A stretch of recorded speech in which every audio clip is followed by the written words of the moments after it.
और तनु NOH के साथ जब अभिक्रिया करता है तो आप लोग देखेंगे, मान चूंकि इसमें ये जो जल में घुलकर ये जो होता है, ये जल में घुलकर हाइड्रोजन आबंध बनाता है। और जो लोग आप लोग जानते हैं कि सबसे ताकतवर कोई आबंध है तो हाइड्रोजन आबंध, बोले वैसा इतना सारा उस पर क्वेश्चन कर लेना कि वो याद हो जाता है। तो ऐसे इसमें आपको पहचानना है। चलिए COOH तो हमारा मेन है, तो 1 2 3। अच्छा, इसको तो आप जान चुके हैं कि ये हमारा जो है ना मेथिल क्लोराइड है। आप तो मान लीजिए कि इसको आपने बताया कि ये मेथिल क्लोराइड है। आप सभी लोगों का स्वागत है आशीष पब्लिकेशन के इस क्वेश्चन बैंक के सीरीज में, जहां पर हम आपको बेहतरीन तरीका से ऑब्जेक्टिव और सब्जेक्टिव सिखाने का प्रयास कर रहे हैं। हो सकता है दोस्त कुछ गलतियां हो, लेकिन आप हमें बड़ा सा भाई मानकर माफ करेंगे और जो कुछ भी कमियां हो ना उसको कमेंट बॉक्स में जरूर लिखेंगे कि भैया इसको सुधारने की जरूरत है, क्योंकि आप के द्वारा ही हम बेहतर से और बेहतर कर सकते हैं और बहुत सारे ढेरों सारे बच्चों को सपोर्ट और सिस्टम दे सकते हैं। तो आप लोग दोस्त इस चीज को तसब्बुर के साथ लेंगे और बेहतरीन तरीका से मेहनत करते हुए आगे बढ़ेंगे। और हम लोग बिना समय गवाए स्टार्ट करते हैं अपना पहला प्रश्न। बोल रहा है कि निम्नलिखित में कारण बताइए कि फॉर्मिक अम्ल एसिटिक अम्ल से ज्यादा सबल अम्ल है, क्यों। अब ये जो प्रश्न है ना उसमें थोड़ा सा डिफरेंस है, बस केवल आप लोग देखेंगे तो ये दोनों जो होता है ना वो सब कार्बोक्सिलिक अम्ल का ही होता है। आप लोग जो कोई प्रॉब्लम है बोलिएगा दोस्त। देखिए, इसको बोलते हैं हम लोग फॉर्मिक अम्ल HCOOH, इसको बोलते हैं हम लोग क्या फॉर्मिक अम्ल, और इसको हम लोग बोलते हैं एसिटिक अम्ल CH3CH3COOH को बोलते हैं क्या एसिटिक अम्ल। बस थोड़ा सा डिफरेंस है कि यहां पर भी आपका H है, यहां पर C डबल बॉन्ड O है, और आपका इस प्रकार से ये HCOOH का पहचान है। CH3COOH का पहचान कौन सा है, तो CH3 है, यहां पर C डबल बॉन्ड O है, OH है। बोले कि सर एक आप बात बताइए कि ये वाला तो हमको जाना, ये तो दोनों में सेम लग रहा है, यहां पर भी सेम है और साथ साथ में यहां पर भी सेम है, यानी अंतर है केवल H का और इसमें CH3 का। और कहते हैं दुनिया का बेहतरीन नोट्स वो होता है जो आप खुद से तैयार करते हैं। तो आप इस एग्जाम के तनावपूर्ण माहौल में इस क्वेश्चन को केवल समझेंगे और समझने के बाद अपने हैंडराइटिंग नोट्स में इसको बढ़िया सा नोट्स तैयार करेंगे, और तब देखिएगा वो बहुत जल्दी याद होगा। और तो एग्जाम में आने की प्रोबेबिलिटी 100% बोल रहे हैं कि आप केवल क्वेश्चन बैंक पढ़ लेते हैं और नामकरण करके चले जाते हैं और 20 को रिएक्शन कर लेते हैं, तो आप ऑर्गेनिक में 100 में 100 करके आइएगा। ऑर्गेनिक केमिस्ट्री जितना सवाल पूछेगा सब बता के आइएगा, एकदम गारंटी गारंटी। ओके, आइए यहां पर देखिए दोस्त, तो फॉर्मिक अम्ल में क्या है जो एसिटिक अम्ल में नहीं है। देखिए, फॉर्मिक अम्ल में H है, एसिटिक अम्ल में CH3 है। क्या होता है ना कि यहां पर जो पूछा जाए कि जैसे क्या होता है, एक प्लस I प्रभाव होता है, एक प्लस I प्रभाव होता है, एक माइनस I प्रभाव होता है। प्लस I प्रभाव का काम है इलेक्ट्रॉन को धक्का देना, इलेक्ट्रॉन को धक्का देना, और माइनस I प्रभाव का काम है इलेक्ट्रॉन को अपनी ओर खींचना। तो बोले कि तो इससे क्या मतलब है इस प्रश्न में, तो देखिएगा यहां पर जो है ना, यहां पर HCOOH है ना, तो यहां पर प्लस I प्रभाव ज्यादा होता है, और प्लस I प्रभाव ज्यादा होगा तो यह हाइड्रोजन चाहेगा कि हम इलेक्ट्रॉन को धक्का दे, और जैसे ही धक्का मिलेगा तो ये वाला जो यहां पर इलेक्ट्रॉन का जो है ना वो धक्का देगा, और जैसे ही धक्का देगा ये हाइड्रोजन क्या हो जाएगा, निकल जाएगा। यानी यहां पर हाइड्रोजन कमजोर हो जाएगा और निकल जाएगा। लेकिन यहां पर जो होता है प्लस I प्रभाव कम होगा तो ये CH3 कम धक्का देगा, कम धक्का देगा तो हाइड्रोजन कम निकलेगा, हाइड्रोजन कम निकलेगा तो अम्ल कम कहलाएगा, क्योंकि H प्लस का बाहर निकलना ही अम्ल कहलाता है। समझ रहे मेरे बातों को, H प्लस का बाहर निकलना ही क्या कहलाता है, अम्ल कहलाता है। क्या खूबसूरत सी याद आया आपको, समझ में आई। यानी H प्लस का बाहर निकलना क्या कहलाता है, अम्ल कहलाता है। बोले कि ओके ये तो सर अच्छा लग रहा है। आप बताइए कि और कुछ बताएंगे इसमें बात, और कुछ बताएंगे इसमें बात। हाँ, तो हम लोग बोलेंगे डायरेक्टली ऐसे ही हम लोग आंसर देंगे कि फॉर्मिक अम्ल के तुलना में एसिटिक अम्ल में क्या होता है, तो देखिए क्या लिखा गया, एसिटिक अम्ल में मेथिल समूह होता है, CH3 समूह होता है, और इसके उपस्थिति के कारण प्लस I प्रभाव, ठीक है ना, यानी इलेक्ट्रॉन को धक्का देने वाला सब। प्लस I प्रभाव क्या है, इलेक्ट्रॉन को धक्का देना, धक्का देगा हाइड्रोजन के बीच कमजोर होगा बंधन, कमजोर होगा इलेक्ट्रॉन निकल जाएगा, इलेक्ट्रॉन निकल जाएगा तो अम्ल कहला जाएगा। क्या आसान लगा आपको। तो ये दोस्त ये जो बुक लिखा गया है ये आशीष पब्लिकेशन के द्वारा क्वेश्चन बैंक का ये सॉल्यूशन है, लेकिन हम आपसे चाहेंगे कि इस क्वेश्चन को अपने खूबसूरत सी कॉपी पर और पेन से लिखकर ये दुनिया का सबसे सुंदर सा नोट्स तैयार करें, ताकि वो आपका बेहतरीन सा नोट्स तैयार हो। आइए हम लोग अगला प्रश्न करते हैं, और ये अगला प्रश्न बोल रहा है इसका आईयूपीएसी नामकरण करें। आईयूपीएसी नामकरण सिखाया गया है, यदि नहीं सीख पाया ना तो हम थोड़ा सा और आपको इसमें लहजा दे रहे हैं। देखिएगा, जैसे यहाँ पर COOH है, तो इससे मेन समूह कौन है? COOH। इसमें कार्बन काउंट करते हैं, 1 2 3 4। बोलेगी आसान है, बोले आसान है। तो अब बताइए इसमें जो मेन समूह है COOH है, तो कितना कार्बन है सर? 4 कार्बन है। तो 4 कार्बन के लिए हम लोग लिखते हैं ब्यूटेन। और कितने नंबर पर? एगो 1 नंबर पर, एगो 4 नंबर पर। ब्यूटेन 1 4 कितना है? 2, तो लिखेंगे डाई ओइक एसिड। ये तो नामकरण आप लोग जानते होंगे। बोलेगे ठीक है। इसमें मेन समूह कौन है दोस्त? मेन कौन समूह है? बोले कि मेन कैसे जानेंगे, वो आप बताएंगे क्या? हाँ, बड़ा सा एक लिस्ट होता है, आप लोग गूगल कर सकते हैं। उसमें एक होता है ना, जैसे बोले कि आपके गांव में आदमी सरपंच है, तो सरपंच फैसला करेगा। सरपंच नहीं है, यदि सरपंच नहीं है तो जो उसमें का प्रधान सचिव होता है वो फैसला करता है। तो ऐसे ही जो होता है ना कि मान ली वो नहीं है तो वो नहीं होगा, वो नहीं हो तो वो नहीं होगा। कौन? क्वेश्चन देखिए इस तरफ, यहां पर 1 2 3 4 5 6। तो जो मेन चैन का हिस्सा नहीं बन पाता है उसको हम लोग बोलते हैं प्रतिस्थापक। और ये कितने नंबर प्रतिस्थापक है? 4 नंबर पर। 4 नंबर पर क्या है?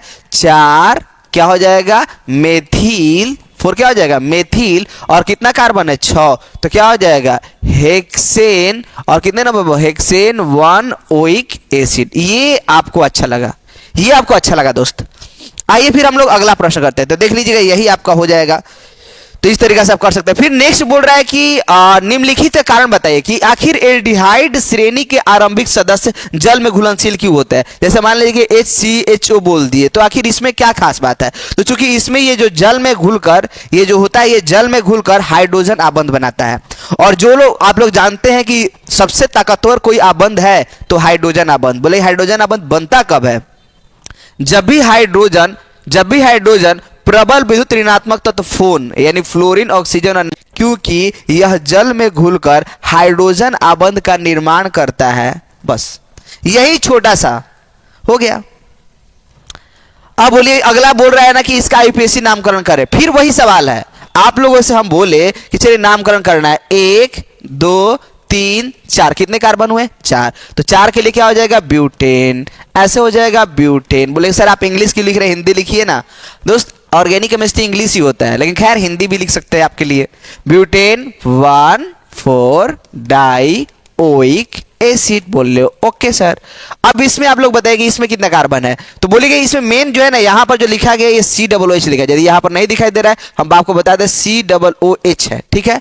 तो आखिर मेन कौन है? तो वो मेन कहां से आएगा? वो लिस्ट से आएगा। वो लिस्ट कहां से आएगा? आपके गूगल से आएगा। गूगल में करेंगे तो आपको लिस्ट पता चल जाएगा। वो यदि नहीं याद किए हैं तो आपको याद करना होगा। चाहे प्रैक्टिस अभ्यास कीजिए दोस्त, आपको पाई स्क्वायर याद नहीं करना पड़ा, वैसा इतना सारा उस पर क्वेश्चन कर लेना कि वो याद हो जाता है। तो ऐसे इसमें आपको पहचानना है। चलिए COOH तो हमारा मेन है, तो 1 2 3। इसमें कौन छटा? 2 नंबर पर। तो क्या हो जाएगा? 2 क्या हो जाएगा? हाइड्रोक्सी। इसके लिए जो छठा उसके लिए हम लोग प्रीफिक्स इस्तेमाल करते हैं। 2 हाइड्रोक्सी और क्या हो जाएगा? ब्यूटेन। 2 हाइड्रोक्सी और क्या हो जाएगा? ब्यूटेन। नहीं, 3 कार्बन है ना, तो हो जाएगा प्रोपेन। और कितने नंबर पर कार्बोक्सिल का है? 1 number. Propane 1 oic acid. Propane 1 oic acid. ऐसे हो जाएगा। क्या हो जाएगा? 2 नंबर पर छठा है तो 2 हाइड्रोक्सी प्रोपेन 1 ओइक एसिड हो गया।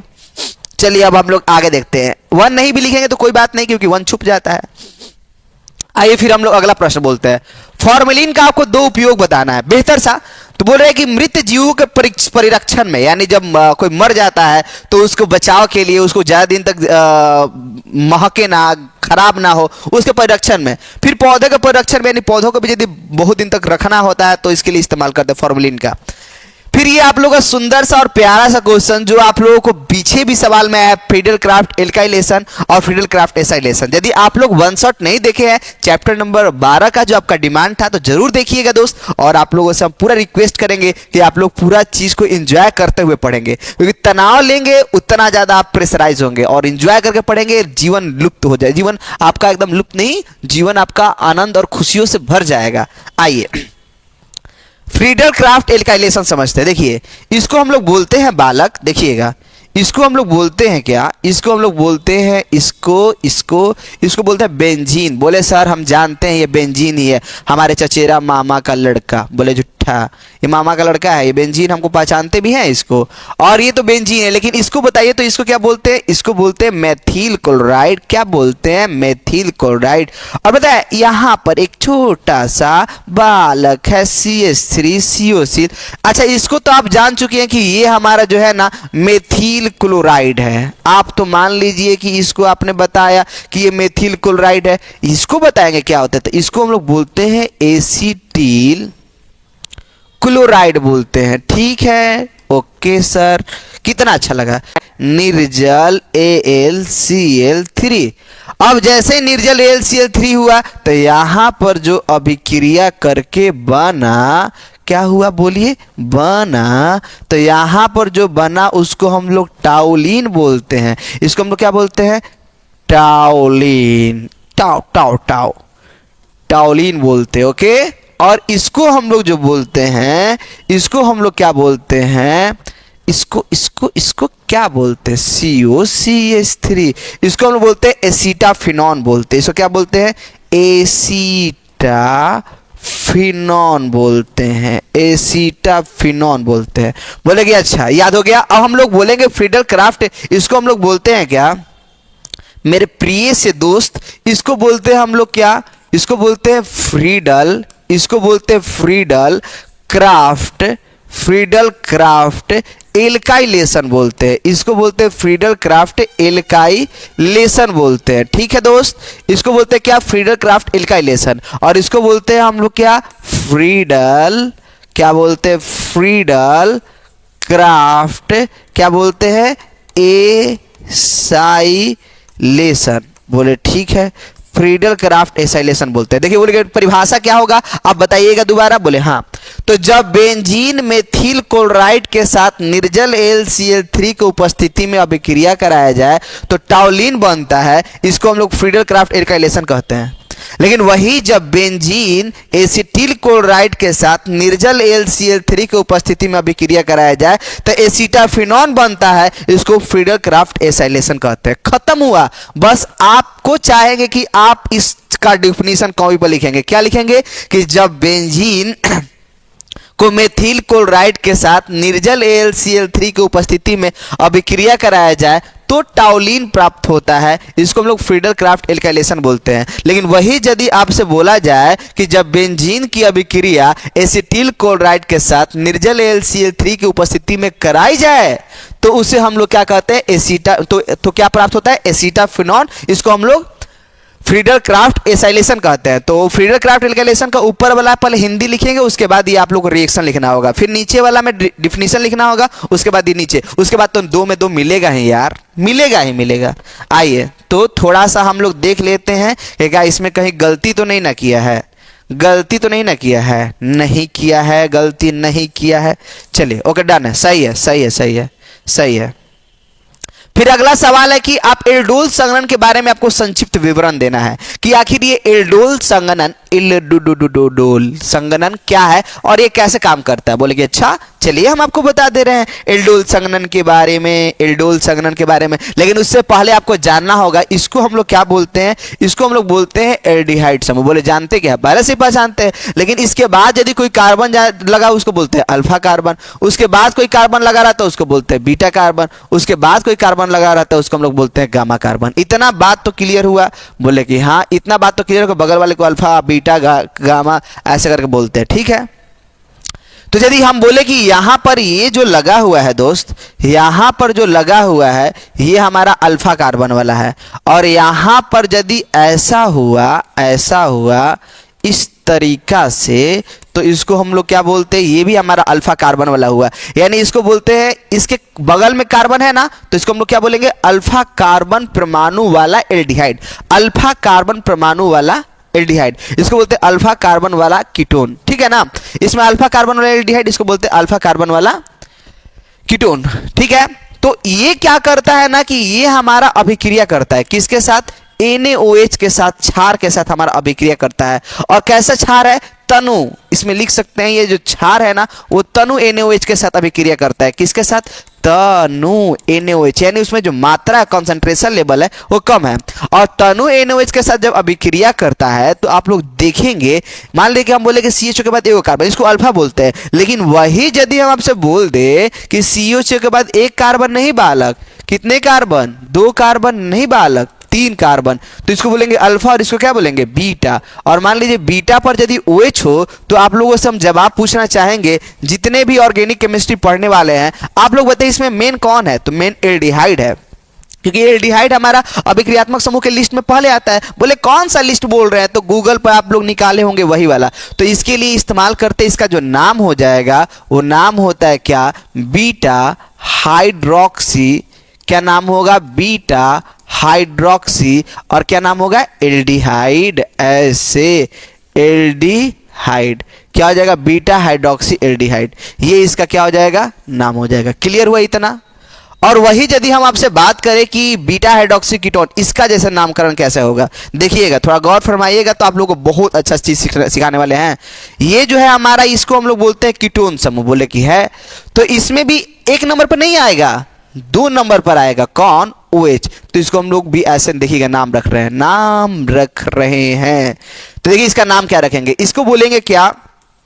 ये भी अल्फा कार्बन पर नहीं आया है, यहां पर नहीं आया है, कहां पर आया है? बीटा वाला पर। तो बोलेंगे बीटा हाइड्रोक्सी। बीटा हाइड्रोक्सी, बेटा नहीं बोल रहे हैं, बीटा हाइड्रोक्सी। और इसको क्या बोलते हैं? कीटोन।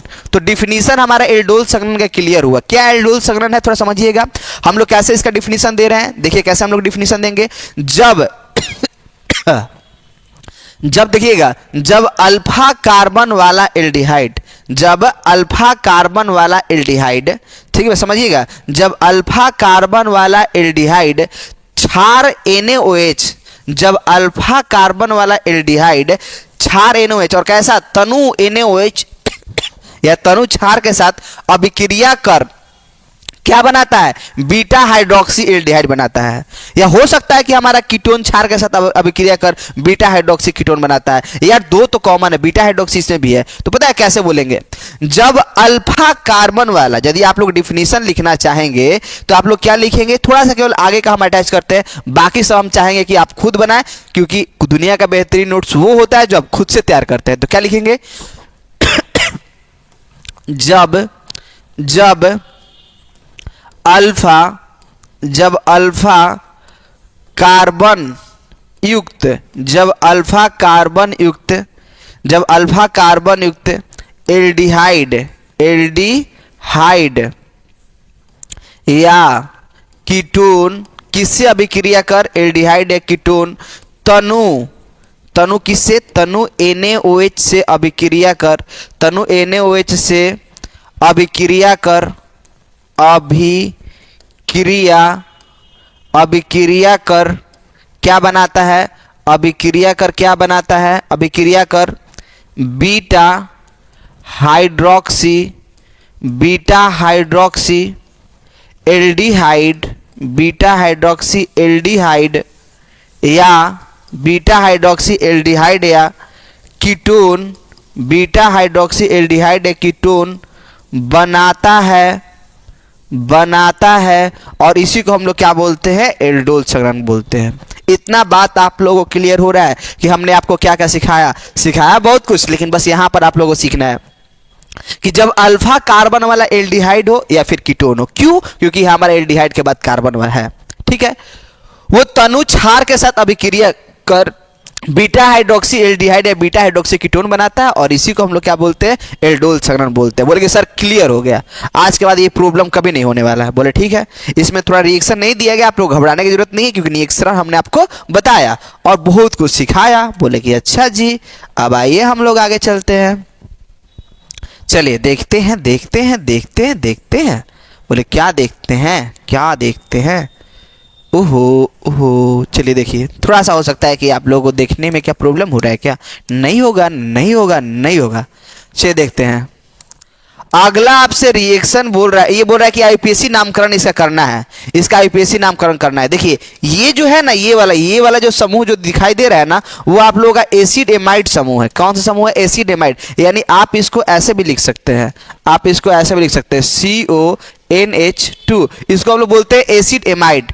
उसके बाद आप ऐसे दिखा दीजिए, जो भी दिखा रहे थे ऐसे, जैसे जो भी दिखा रहे थे ऐसे दिखा दीजिए, Br है और इस तरफ क्या है? CH3 है। चलिए थोड़ा देख लेते हैं, लॉजिक समझिएगा, लॉजिक देखिए। तो कुल मिलाने के बाद देखिए इसमें एमाइड समूह जो है ना वो मेन होता है, तो गिनती इसी के अनुसार गिनी की जाता है, 1 2 3। बोले ये बार बार मेन बोल रहे हैं ना, कहां से मिलेगा? गूगल से मिलेगा। गूगल में लिस्ट आएगा, लिस्ट में देखिएगा पहले कौन आया, अंडा आया, फिर मुर्गा आया। ओ मुर्गा अंडा थोड़ी ना देता है। देखिए इस तरफ 1 2 3, तो 2 नंबर पर कौन है? ब्रोमो, तो लिखेंगे 2। और क्या लिखेंगे? ऐसे हिंदी में लिखना चाहेंगे तो 2 ब्रोमो। और कितना कार्बन है? 3 कार्बन है, तो क्या हो जाएगा? प्रोपेनामाइड। क्या हो जाएगा? प्रोपेनामाइड। हो गया, यही तो है। फिर बोल रहे हैं कैनिजारो अभिक्रिया को अब समझाना है। चलिए आइए कैनिजारो अभिक्रिया को भी हम लोग समझ लेते हैं। कैनिजारो अभिक्रिया क्या है?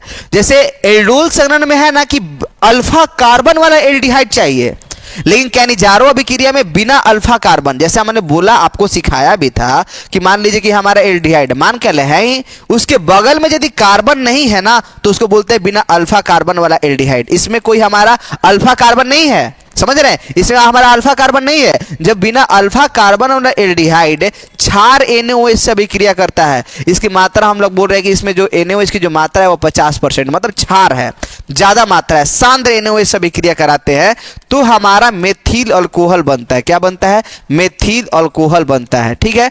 और यदि आप बात करें तो NaCH3COO ये भी बन सकता है, CH3COO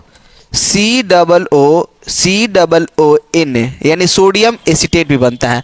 तो आप लोग यहां से क्या करेंगे? इसके आगे बैलेंस करने के लिए हम लोग 2 लगा देते हैं। अब हमारा सब कुछ बैलेंस हो चुका है। कुल मिलाने के बाद कि आप लोगों से कैनिजारो अभिक्रिया क्या होता है, तो हमने बताया कि आपको अभी कुछ देर पहले सिखाया था कि मान लीजिए कि यहां पर एल्डिहाइड है, बगल में कार्बन, उसको अल्फा कार्बन बोलेंगे, और बगल में होगा बीटा, बोले और बगल में होगा गामा। यहीं तक रहने देते, ज्यादा बगल में नहीं जाते हैं, नहीं तो बहुत गलत बात हो जाएगा। तो यहां पर देखते हैं कि हमारा एल्डिहाइड के बगल में तो कार्बन है ही नहीं, तो हम लोग जब डिफिनीशन देंगे तो कैसे बोलेंगे कि जब बिना अल्फा कार्बन वाला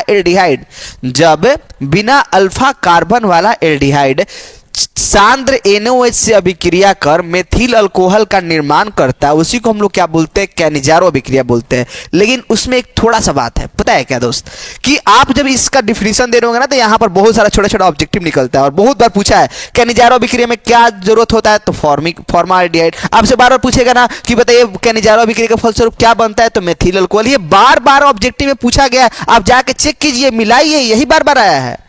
होता नहीं है हार्ड, बस आप हार्ड बनाते हैं, छोड़ छोड़ के कल पढ़ेंगे। अरे बालक, कल नहीं आता है, काल आता है। There is no past and no future, only one thing is present. Present ही है दोस्त, यही पास्ट बनेगा, यही फ्यूचर बनेगा। आइए देखिए इस तरह, तो ये हम लोगों का हो गया। देखिए इसमें बोला गया कि जब एल्डिहाइड जिनमें अल्फा हाइड्रोजन परमाणु नहीं होता है, वो सांद्र क्षार के साथ अभिक्रिया कर क्या बनाता है? क्या बनाता है? एल्डिहाइड के अणु यही करता है। मतलब जो हमने आपको बताया साधारण भाषा में वही याद करना है। इतना बड़ा रिएक्शन आपको देकर पगलाना नहीं है, हम जो आपको करा दिए वही खास है, अब बाकी सब बकवास है। तो कहते बकवास दिए क्या खाती है? अरे नादान बालक, अगला बार सब सुधर जाएगा। चलिए देखिए, ये बोल रहा है कि आईपीएसी नामकरण संरचना सूत्र लिखिए लैक्टिक अम्ल का और टार्टरिक अम्ल। लैक्टिक अम्ल और टार्टरिक, पता है लैक्टिक अम्ल कहाँ मिलता है? ये दूध में मिलता है। और ये टार्टरिक अम्ल कहाँ मिलता है? इमली में मिलता है। इस तरीके से तो आप लोग दोस्त ये जो लैक्टिक अम्ल का जो सूत्र जो आप लोग देख रहे हैं, देखिए कैसे नामकरण होगा। देखिए जो इसका लैक्टिक अम्ल का जो सूत्र होता है इस प्रकार से होगा, यहां पर आपको बता दे रहे हैं ऐसे। ये हो जाएगा आपका, एक हो जाएगा 1 2, यहां पर हो जाएगा आपका COOH हो जाएगा, और एक जगह यहां पर जो होने वाला है आपका हो जाएगा OH।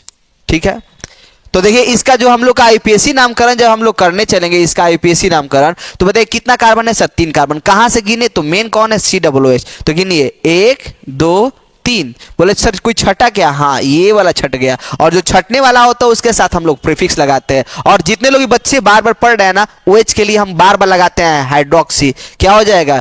2 हाइड्रोक्सी। क्या हो जाएगा? 2 हाइड्रोक्सी, और 3 कार्बन है तो क्या हो जाएगा? Propanoic acid. Propanoic acid. बोले क्या आसान है सर? तो इसका क्या हो जाएगा? 2 हाइड्रोक्सी प्रोपेनोइक एसिड। वही यदि इसका बात कर ले टार्टरिक अम्ल का, तो इसका जो स्ट्रक्चर जो आप लोगों को दिखाया गया है थोड़ा सा अजीब दिखाया गया। देखिए हम बता दे रहे हैं। एक आपका COOH होगा यहां पर, एक आपका COOH होगा, एक लास्ट में आपका COOH होगा। बोले ठीक है सर, ठीक है सर। और एक कार्बन और फिर एक कार्बन, यानी 4 कार्बन से ये मिलेगा। और उसके बाद जो है यहां पर OH लगा होगा, और यहां पर भी आपका क्या लगा होगा? OH लगा होगा सर, OH लगा होगा। ठीक है, अब इसका देखिए कार्बन का हाथ पुराते हैं 4, फिर यहां पर भी 4। अब हम लोग बात बताइए ये कितना कार्बन है सर? 4। तो 1 2 3 4। बोले ठीक है सर, 4 हो गया। बोले जैसे ही 4 हुआ तो आप लोग देखिए कि एगो 1 नंबर पर और एगो 1 नंबर पर, कितना नंबर? 4 नंबर पर। और जो छठा है वो कितने नंबर पर? ये 2 3। तो लिखते हैं 2 3 डाई हाइड्रोक्सी। अब ब्यूटेन 1 4 छूट गया है, मिस्टेक बच्चा से। ब्यूटेन 1 4 डाइओइक एसिड हो गया। तो यही तो नामकरण है और आसान है। चलिए देखिए हम लोग अगला पर आते हैं। बोल रहे फॉर्मिक अम्ल की अभिक्रिया अमोनिया युक्त सिल्वर नाइट्रेट से कराई जाती है। अमोनिया युक्त सिल्वर नाइट्रेट से कराई जाती है। पता है अमोनिया युक्त सिल्वर नाइट्रेट को क्या बोलते हैं? इसको हम लोग बोलते हैं रजत। इसको हम लोग बोलते हैं क्या? टॉलन अभिकर्मक। इसको क्या बोलते हैं? टॉलन अभिकर्मक। मेरी बात को याद रखिएगा कि अमोनिया युक्त, ठीक है ना, अमोनिया युक्त कभी भी यदि आपसे बोलेगा, देखिए ये जो आप लोग का टॉलन अभिकर्मक है, टॉलन अभिकर्मक थोड़ा देख लीजिएगा दोस्त, देख लीजिए देख लीजिए देख लीजिए।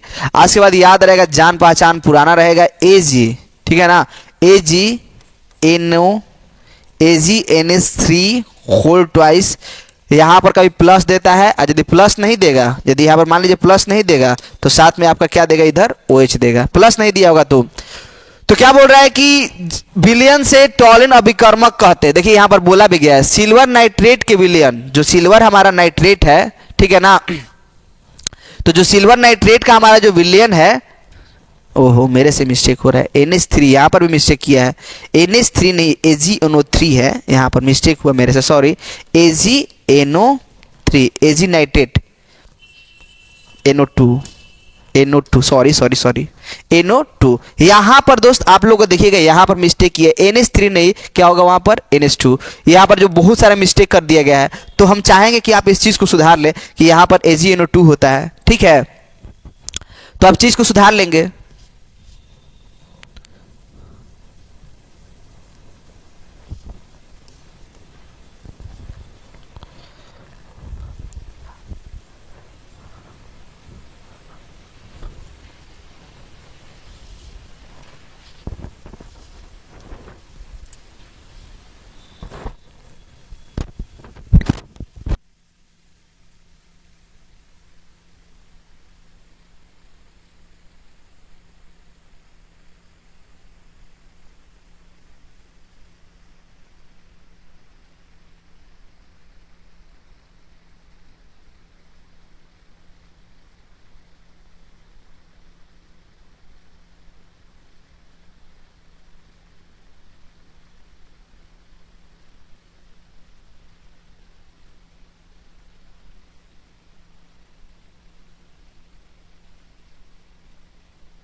चलिए अब हम लोग आगे का प्रश्न करते हैं। इसमें आप लोगों का जो प्रश्न बोल रहा है क्या कि क्या होता है जब फॉर्मिक अम्ल की अभिक्रिया अमोनिया युक्त सिल्वर नाइट्रेट के विलयन से कराई जाती है। दोस्त आई थिंक इसमें थोड़ा सा नहीं थोड़ा ज्यादा ही मिस्टेक कर दिया गया है। आइए हम लोग एकदम रफ और सफ करते हैं और इतना अच्छा से आपको समझा देंगे कि आपको याद हो जाएगा। चलिए देखिए, पहले देखिए कि ये जो ये आप लोग का सिल्वर युक्त नाइट्रेट देखिएगा, इसका मतलब क्या होता है, अमोनिया युक्त silver nitrate AgNH3 whole twice NO3, इसको बोलते हैं अमोनिया युक्त सिल्वर नाइट्रेट की अभिक्रिया यदि हम लोग फॉर्मिक अम्ल से करते हैं यानी HCOOH से यदि कराई जाती है तो दोस्त क्या बनता है आपका इसको रजत दर्पण बोलते हैं या Ag, इसको Ag बोलते हैं। फिर आपका जो हो जाएगा क्या प्राप्त हो जाएगा, NH4NO2 भी प्राप्त हो सकता है। ठीक है, उसके बाद आपका क्या कार्बन डाइऑक्साइड प्राप्त हो गया। थोड़ा बैलेंस कर लेते हैं, क्या सब कुछ बैलेंस है, चलिए देख लीजिए। यानी कुल मिलाकर के बात है कि आप लोग जब कभी भी हम लोग फॉर्मिक अम्ल की अभिक्रिया यदि हम लोग अमोनिया युक्त सिल्वर नाइट्रेट से कराते हैं तो हम लोगों का रजत दर्पण प्राप्त होता है। और क्या लिखेंगे हम लोग, क्या Ag, क्या लिखेंगे Ag, यानी हम लोग का इस प्रकार से प्राप्त होगा।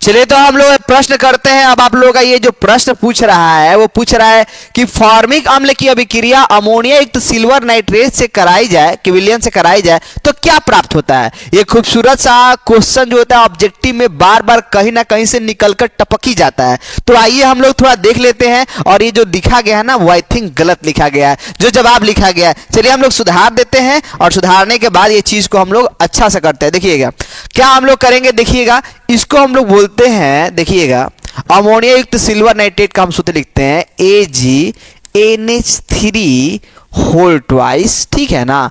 और क्या हो जाएगा यहां पर NO3, तो इसको बोलते हैं अमोनिया युक्त सिल्वर नाइट्रेट। और इसकी अभिक्रिया हम लोग किसके साथ कराते हैं, फॉर्मिक अम्ल के साथ कराते हैं। तो जब भी फॉर्मिक अम्ल से अभिक्रिया कराएंगे तो हमारा ये सिल्वर जो होता है ना, इसको रजत दर्पण यानी इसको बोलते हैं, ये हमारा धातु अलग हो गया, ठीक है। और साथ में आपका प्राप्त होता है NH4 NH3, ये प्रोडक्ट आपको प्राप्त होता है। और साथ में कार्बन डाइऑक्साइड आपका गैस क्या होता है, बाहर निकलता है। कुल मिलाजुला के बात यही है हमारा दोस्त, कुल मिलाजुला के बात हमारा यही है कि जो हम लोग का मुख्य उत्पाद प्राप्त होता है वो हमारा क्या प्राप्त होता है, ये हमारा इसको रजत दर्पण बोलते हैं या फिर हमारा धात्विक सिल्वर है, ठीक है ना।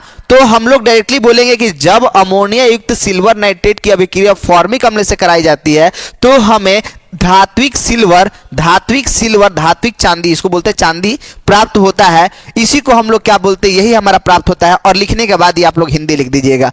I am really sorry for this definition and wrong question. तो इस चीज को आप लोग लिखिएगा और मेरे साथ प्यारे दोस्तों लिख लीजिए कि जब अमोनिया युक्त सिल्वर नाइट्रेट की अभिक्रिया फॉर्मिक अम्ल से कराई जाती है तो हमें धात्विक सिल्वर प्राप्त होता है, ठीक है ना। और इस रिएक्शन को डाल लेंगे, हो गया। चलिए आइए हम लोग अब आगे का प्रश्न को करते हैं। अब आइए हम लोग आगे के प्रश्न को करते हैं कि अब हमारा क्या प्रश्न है, क्या प्रश्न है। देखिए बोल रहा है आपसे कि रोजमुंड अवकरण अभिक्रिया क्या है। ये आप लोग जो लोग भी शुरुआत से पढ़ रहे हैं दोस्त, हम आपको बहुत बार क्वेश्चन बताए हैं, हालांकि नहीं तो आप लोग वन शॉट जरूर देखेंगे जिसमें हम लोग 11 को रिएक्शन किए हुए हैं। आइए दोस्त थोड़ा देख लेते हैं क्या हमारा कहानी है और बाकी सब ऐसे ही देखिएगा। देखिए इसको हम लोग बोलते हैं एसीटाल्डेट, CH3 सिंगल बॉन्ड CHO, ठीक है। आइएगा एकदम बढ़िया से हम लोग समझते हैं ऐसे। CH3 COCl, इसको हम लोग बोलते हैं क्या, एसिटिल क्लोराइड, CH3 COCl, इसको बोलते हैं क्या, एसिटिल क्लोराइड। एसिटिलीन क्लोराइड में क्या करते हैं कि हाइड्रोजन गैस का प्रवाह किया जाता है। और ऐसे ही नहीं, कुछ भी मतलब कुछ भी नहीं, देखिएगा यहां पर प्लेडियम युक्त बेरियम सल्फेट, बेरियम सल्फेट। और यहाँ पर क्या है, जाइलिन, ये जो बहुत जहरीला चीज होता है। जाइलिन जो है ना बहुत जहरीला होता है, बहुत ज्यादा, और एग्जाम में तो बहुत बार पूछता है ये। और यहाँ पर हमारा मुख्य उत्पाद जो होता है आपका एल्डिहाइड प्राप्त होता है। कुल मिलाकर बात है, तो हम लोग क्या बोलेंगे कि जब एसिटिल क्लोराइड, इसका जो नाम रखे प्यारे दोस्त, इसका नाम क्या रखे, एसिटिल क्लोराइड, समझिएगा। तो हम लोग क्या बोलेंगे, जब एसिटिल क्लोराइड, जब एसिटिल क्लोराइड, देखिएगा, जब एसिटिल क्लोराइड के जैलीन में बने प्लेडियम युक्त बेरियम सल्फेट, ठीक है ना, तो जब जैलीन में बने प्लेडियम युक्त बेरियम सल्फेट के विलयन में हाइड्रोजन गैस को प्रवाहित किया जाए तो एसिटाल्डिहाइड प्राप्त होता है। और इसी को हम लोग क्या बोलते हैं, रोजमुंड अभिक्रिया। कैसे याद कर लेंगे ट्रिक के साथ, रोज मतलब होता है गुलाब का फूल, रोज मतलब होता है गुलाब का फूल। गुलाब का फूल लेकर एक इंसान जा रहा है जिसका हल्दी है, और बेचारा जा रहा है और उसको बहुत जल्दी जाना है, तो सोचता है कि यार कि हाली हाली, मतलब एस2 मतलब हाली हाली हमको जाना है, पैदल जाना है या बस से जाना है, लेकिन हमको जाना है, या एस2 मतलब क्या होगा, हवाई जहाज से हमको जाना है। यानी एक एसिटिल नाम का एक इंसान है, एसिटिल, ठीक है ना, वो सोचता है ना कि हमारा हल्दी है भैया, आज गुलाब का फूल हमको लेके जाएंगे, हवाई जहाज से जाए, पैदल जाए, बस से, लेकिन हम जाएंगे। तो कुछ ऐसा आप लोगों के लिए ट्रिक लगा सकते हैं। तो चलिए देखिए, देखिए इसका क्या डिफिनेशन दिया गया है। देखिए वही है कि जब हम लोग क्या करते हैं, जब एसिड क्लोराइड की जैलीन में बने, ठीक है ना, जैलीन में बने हाइड्रोजन गैस को प्रवाहित किया जाता है, तो हमारा क्या प्राप्त होता है, एसिटाल्डेहाइड। जो हमारा जो रिएक्शन है वो सिंपल है, इसलिए आप वो इस चीज को याद कर लेंगे। आइए हम लोग आईपीएससी नामकरण करते हैं दोस्त। देखिए अब इसका नामकरण करना है, 1 2 3, 2 नंबर पर क्या छटा, Cl, तो बोलते हैं 2 क्लोरो, क्या बोलेंगे, 2 क्लोरो, क्या बोलेंगे, क्या बोलेंगे, तो लिखिए। अच्छा, दोनों इधर भी छठा है दोस्त, ये तो क्लोरो है, ये भी क्लोरो है, C3 ये तो दो ही को कार्बन है, सॉरी, तो 2 नंबर पर 2 को छट गया ना, तो हम लोग ऐसे लिखेंगे, क्या लिखेंगे, क्या लिखेंगे बालक, देखिए ऐसे लिखेंगे, 2 2 डाई क्लोरो, 2 2 डाई क्लोरो, और 2 कार्बन तो क्या हो जाएगा, प्रोपेन, क्या हो गया, प्रोपेन 1 ओइक एसिड हो गया, ऐसा हो गया। फिर अगला बोल रहा है कि इसका नामकरण करके बताइए, तो इसमें मेन कौन है, COOH गिनिए, 1 2 3 4, बोले कि 4 कार्बन के लिए ब्यूट होगा, लेकिन बालक ये डबल बॉन्ड कितने नंबर पर स्टार्ट हुआ, 2 नंबर पर, तो ब्यूटी 2 इन होगा, ठीक है ना। उसके बाद कितने नंबर थी ओइक है, तो 1 नंबर पर, तो ब्यूट 2ENE1 ओइक एसिड हो गया, ऐसा हो गया।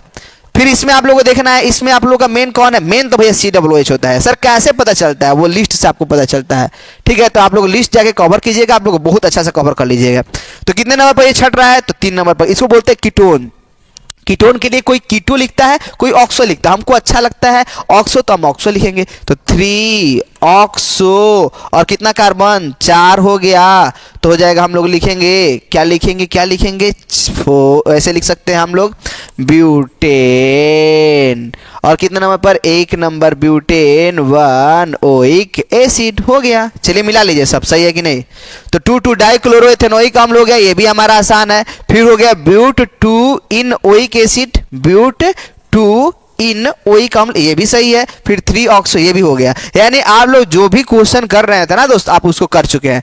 फिर बोल रहा है एसिटाल्डिहाइड एवं कीटोन का सामान्य समूह क्या है, तो ये कार्बोनिल समूह का दोनों ही छोटा सा नादान सा प्यारा सा बच्चा है। कौन सा, ये कार्बोनिल समूह, इसी को हम लोग बोलते हैं क्या, कार्बोनिल समूह, ठीक है ना, इसको हम लोग क्या बोलते हैं, कार्बोनिल समूह, क्या बोलते हैं, कार्बोनिल समूह। यहां पर भी CH3 है, यहां पर भी CH3 है, ये कार्बोनिल समूह है, ठीक है। तो आप बोले कार्बोनिल समूह तो ऐसा होता है ना सर, कार्बोनिल समूह ऐसा ना होता है, इसको ना कार्बोनिल से बोलते हैं, हाँ, लेकिन एक तरफ यदि H लगा है और एक तरफ R लगा है तो ये एल्डिहाइड समूह है, जिसको हम लोग R सिंगल बॉन्ड CHO दिखाते हैं। लेकिन हमारा दोनों तरफ यदि हमारा R ही लग जाए, दोनों तरफ R लगे तो कीटोन समूह है। तो हम लोग बोलेंगे कि एल्डिहाइड एवं कीटोन समूह का सामान्य समूह क्या होता है, कार्बोनिल समूह होता है। सामान्य समूह क्या होता है? कार्बोनिल समूह होता है। और आपसे बोल रहा है कि कैसे एसीटाल्डिहाइड एवं एसीटोन के बीच कैसे, तो एक हमारा जो होता है, मान लीजिए कि हम लोग टॉलेंट अभिकर्मक से अभिक्रिया कराते हैं तो एसीटाल्डिहाइड तो अभिक्रिया कर लेता है लेकिन एसीटोन हमारा अभिक्रिया नहीं कर पाता है। इसीलिए हम लोग वहां से अंतर कर लेंगे कि जब एसीटाल्डिहाइड की अभिक्रिया टॉलेंट अभिकर्मक से कराई जाती है तो ये सकारात्मक परिणाम देता है यानी अभिक्रिया करता है, जबकि एसीटोन को कराई जाती है तो नहीं देता है। खत्म, बस इतना ही। बोल रहा है किस प्रकार एक दूसरे से समानता और विसमानता प्रत्येक के लिए अभिक्रिया का उल्लेख करें। तो जो भी रिएक्शन दिया होगा आप लोग उसका एक रिएक्शन लिख लेंगे। आइए हम लोग फिर नेक्स्ट स्लाइड की ओर चलते हैं। चलिए नेक्स्ट स्लाइड की ओर चलते हैं। फिर देखिएगा यहाँ पर पूरा एकदम लगा हुआ है, पूरा एकदम स्टोरी जैसा। चलिए देखिए यहाँ पर आपका दोस्त, देखिए यहाँ पर आपका दिया गया है, क्या क्या दिया गया है। बोल रहा है कि मेथेनोइक अम्ल और एथेनोइक अम्ल, पहला तो ये बोल रहा है कि मेथेनोइक अम्ल और एथेनोइक अम्ल के बीच आपको अंतर बताना है और इसका आईपीएसी नामकरण करना है। तो चलिए देखिए, तो इसका आईपीएसी नामकरण तो ऐसे भी कर सकते हैं दोस्त। क्या हो जाएगा? तो ये हमारा एसिड एमाइड है तो गिनती यहीं से होगा 1 2 3 और दोनों बचड़ गया 2 ब्रोमो और क्या हो गया? प्रोपेनामाइड। खत्म हो गया। तो ये तो आईपीएसी नामकरण आसान था, बहुत आसान था।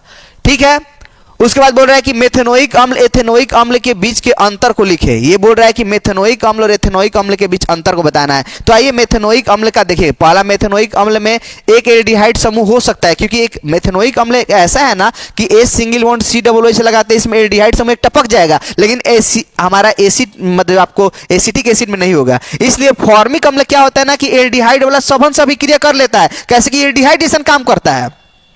एल्डिहाइड टॉलेंट अभिकर्मक से भी अभिक्रिया करेगा, फेलिंग होल से भी अभिक्रिया करेगा, तो इहो से करेगा लेकिन हो तो नहीं ना करेगा। कैसे कि तो भैया एल्डिहाइड थोड़ी ना है, कार्बोक्सिलिक अम्ल है। तो वो तो है लेकिन भैया HCOOH लगने के चलते ये एल्डिहाइड के जैसा व्यवहार करने लगता है। ठीक है ना।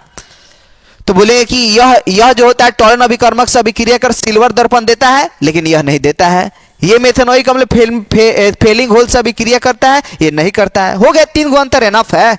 फिर बोल रहा है कि हॉफमैन ब्रोमाइड अभिक्रिया, इस आपको अभिक्रिया बताना है कि हॉफमैन ब्रोमाइड अभिक्रिया क्या है और क्लेमेंसन अवकरण क्या है।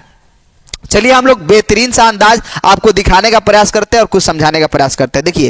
देखिए इसको बोलते हैं एसिड एमाइड। क्या बोलते हैं? Acid amide. ये जब क्षार KNOH और Br2 ब्रोमाइड के साथ अभिक्रिया करता है तो प्राथमिक एमीन बनाता है। इसी को हम लोग क्या बोलते हैं? इसको हम लोग बोलते हैं हॉफमैन ब्रोमाइड अभिक्रिया। क्या बोलते हैं? हॉफमैन ब्रोमाइड अभिक्रिया। इसमें क्या होता है? या तो एल्डिहाइड या कीटोन को अमलगेमेटेड जिंक और HCl की उपस्थिति में क्या कराया जाता है? अवकरण कराया जाता है। अवकरण में एक चीज छूट गया यहाँ पर, हाइड्रोजन को जोड़ना, यानी हाइड्रोजन को क्या करेंगे? जोड़ेंगे। हाइड्रोजन को क्या करेंगे? जोड़ेंगे। और कितना हाइड्रोजन जोड़ेगा? बैलेंस करने के लिए 4। ठीक है ना। तो इसकी उपस्थिति में क्या करते हैं? इसकी उपस्थिति में क्या कराते हैं? क्या कराते हैं बालक? क्या कराते हैं? तो अभिक्रिया कराते हैं। तो क्या बनता है हमारा? एल्केन ही बनता है। क्या बनता है? एल्केन बनता है।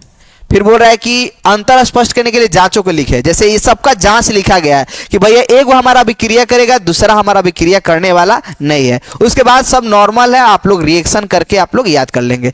जैसे कि एथेनॉल और एसिटाल्डिहाइड के लिए हम लोग क्या करेंगे? टॉलेंट अभिकर्मक से अभिक्रिया कराएंगे। ठीक है ना।